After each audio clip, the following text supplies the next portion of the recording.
Hello, we're about to do an Insta Live. Who's coming on?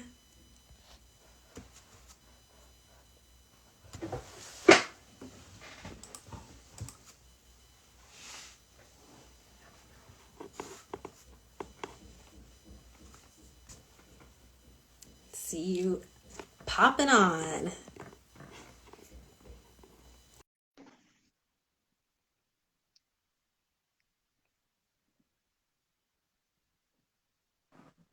Hi, Hello, how are ya?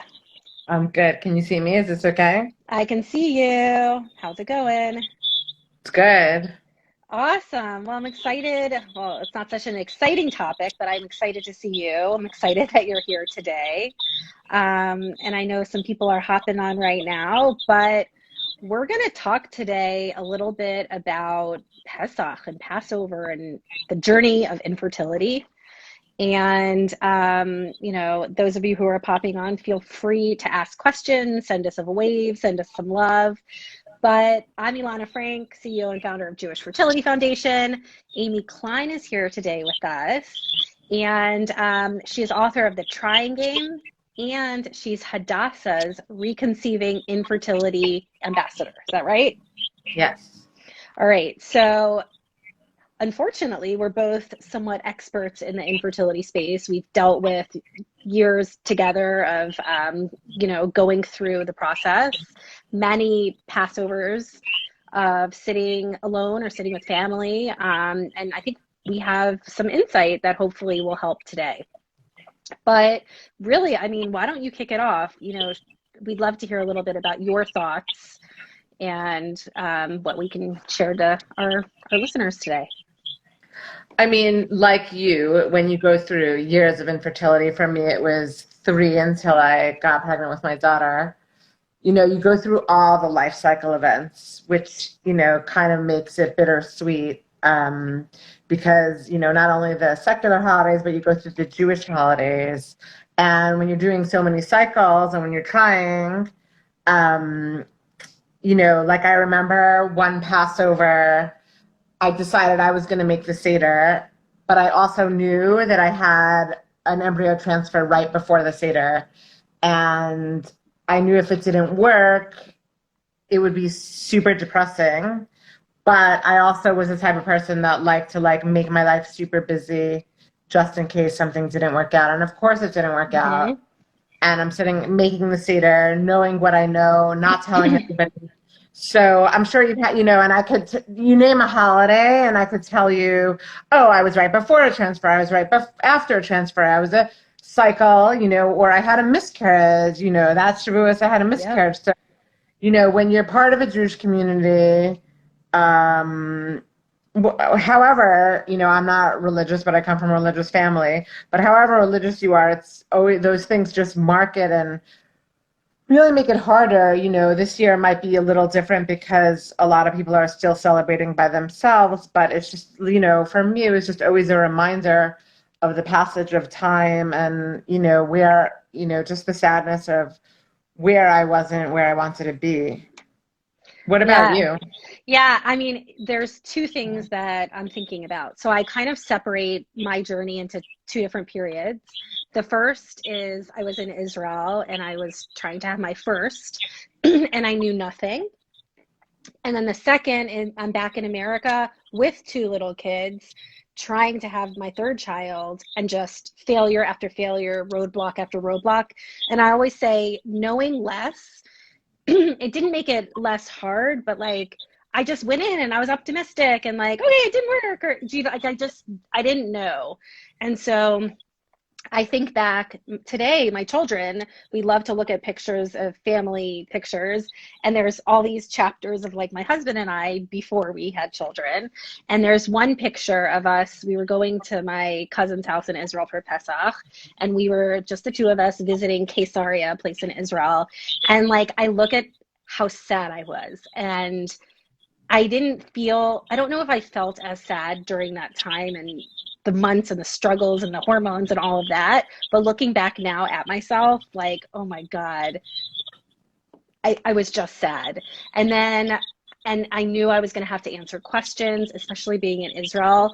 My aunt and uncle just were not tactful. Like, come on, you guys have been married almost 2 years. Like, do you not know how to have sex? Do you There's go on no a such word as vacation? there's no such word as tactful in Hebrew. I mean, it was just, and then there's kids running around, and my cousins are the same age as me, and they already had like, 10-year-olds, and it just sucked. But we didn't want to be alone. It was nice to be with family, but was it? And like, to think about that. And then I think about a few years ago when I was trying to adopt, mainstream adoption, and then eventually embryo donation with my third. And I don't know if I had too much wine or like already was involved in Jewish Fertility Foundation, but I got up around probably 45 people, and they all know, obviously, I am Ilana and I run Jewish Fertility Foundation. And at this point, I was very open about what I had been going through, traveling back and forth to Israel, trying to get pregnant again. And I made this awkward announcement, like, you never know what kind of children are going to be at our table next year. You never know what they're going to look like. Like, I was trying to introduce the idea of adoption to my family, and just like that empty space at the table. And it was really awkward. And then afterwards, somebody came up to me and said, what are you doing? Like, did you know she's going through infertility? Like this other person. And I was like, I was talking about myself. And it's like, you never know who you're going to be affected. Even though I was emotional about what I was going through, I was like affecting somebody in a very negative way at my table. And it just, I mean, it's constant like misunderstanding and just sadness. I don't know, just overwhelming sadness. I had the opposite because I was in America for a few years before we went to Israel. So by the time I was in Israel, I was pretty understanding of how it was going. But our Passover in Israel, I was happy. I look at the pictures, I have the same thing. I was pregnant Passover, and I was so happy, and you could see it in my face. But then that pregnancy didn't work out, and I had to come back to America. So yeah.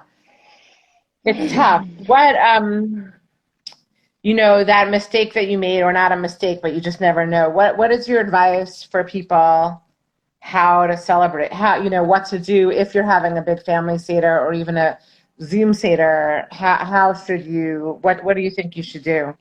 So it was really hard when I was going through it. Hold on, I have an echo. Let me take off my headset. Hang on one second. Is that better? Hold on one second.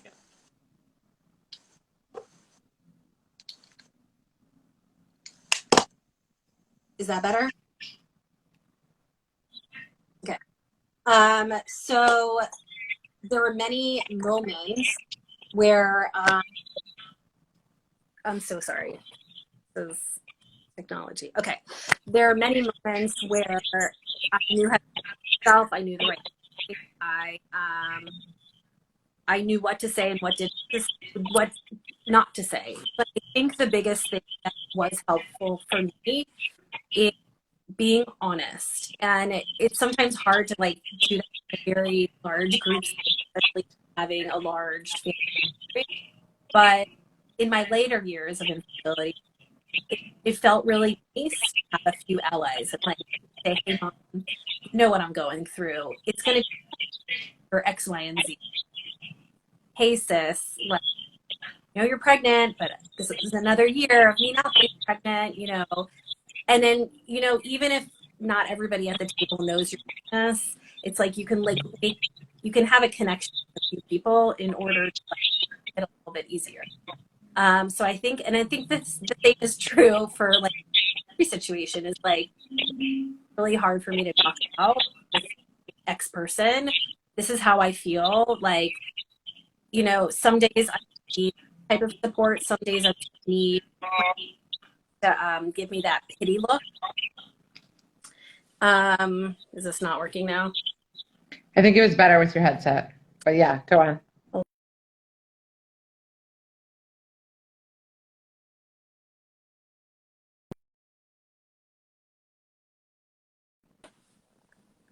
What about now? Yeah. Better? So I feel like it like at different times I needed different things from different people, and learning how to ask for that and learning how to know what I needed at that time. It was hard for me, but just being open and honest with those people at that moment or before a big gathering was something that made it a little bit easier. I think, it's easy. I was writing a column at the time for the New York Times for a lot of my Passovers, and you were at a certain point the head of the Jewish Foundation. So, it's easy to say sometimes about like sharing, but not everybody is so public about their fertility journey. And I just want to reiterate that everybody's different. Like some people, you don't have to, it's not anybody's business. And you don't have to share it with anybody. And, for a long time, even though I was writing about it for the Times, like when people would say, oh, when's your next treat? I never shared any particular dates. And I said, you know what? When I have news to share, I'll share it with you. And that was just me, which is funny, but it's such a writer's thing. Like I'm telling the whole world through the New York Times, but I don't want to talk about it with you. And that was my way of processing it. So I think, there are some people just like you, I kind of did feelers and I saw what their reaction was and I decided, I don't really want to share it with you. And I always say I lost some friends during this journey and I also gained friends, people like you, but there are some people who just didn't have the right thing to say or didn't really understand, and I especially as someone with repeat miscarriage, people just say, oh, like it wasn't meant to be, just ridiculous things that everybody says. And I know most people mean well, but I think it's like, I think it's a good idea beforehand to decide who you're going to tell, if you're going to tell, but you don't have to tell. And then, obviously if you're in Israel, it's a whole different ballgame.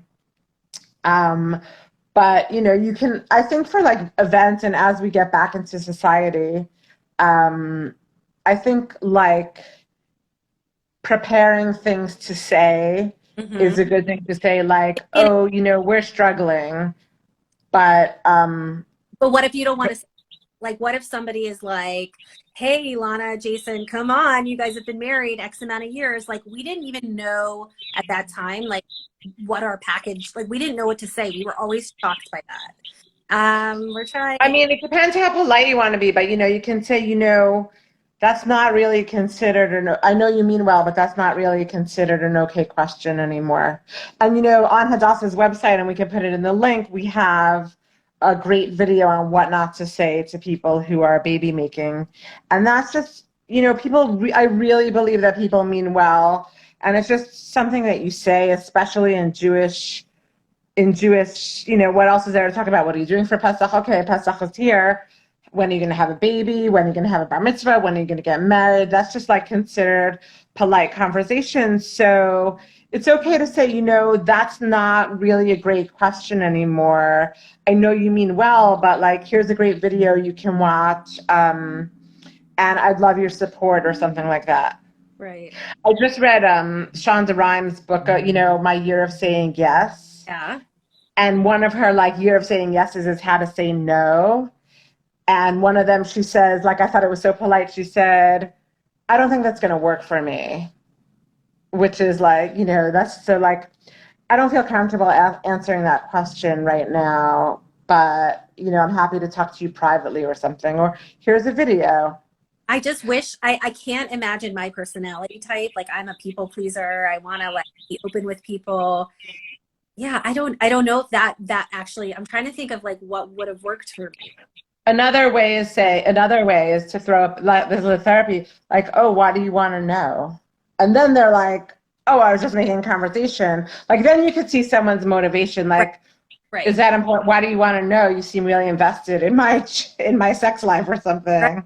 What do you think about like just being honest and like kind of putting it on yourself and just being like, we're trying, like we're trying. I mean, maybe it depends on the person who you're talking to. Right. I mean, I definitely always said, I'll let you know when there's something to know. I like that one. That one feels, that's good. I like that one. But whatever, it's really good to prepare before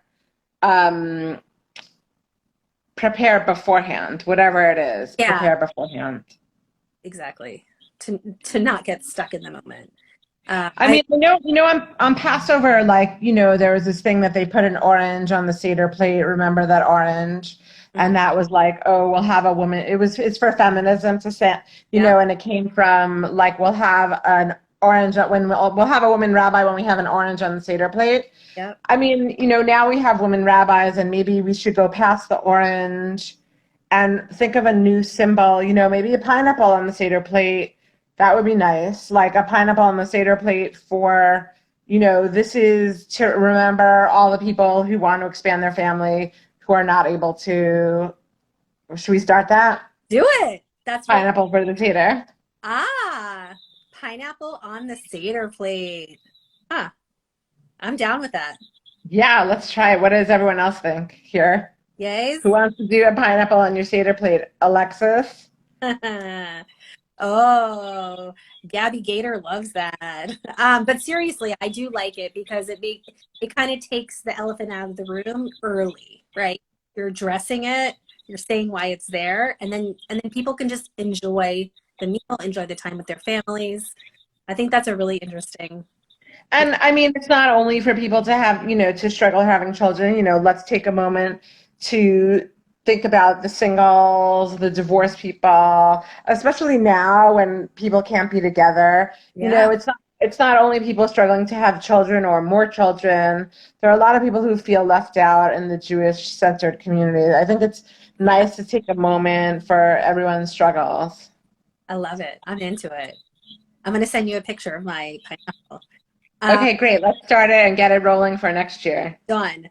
So I guess, I mean, in summary, for me, like honesty, just pulling those people aside and just saying how it is and where you're at and having an ally, I think that makes life a little bit easier.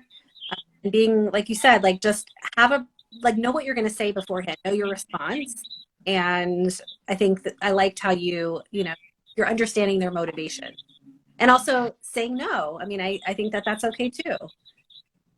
I mean, the most important thing for getting through any life cycle, Passover, Easter, all the things that come up, is also just to be kind to yourself. Like I was the type of person that was, going to push forward. I was going to everything. Like I did it, and I'm here to tell you, you don't have to. So if it's going to be too much, first of all, right now we have a built-in excuse. Like I'm not comfortable in a big crowd. Yep. I want to come on Zoom. I mean, Zoom is great. You could just mute yourself whenever. Yep. But just be kind to yourself. I remember crying in the bathroom at like a number of brisses. Like I didn't have to be there.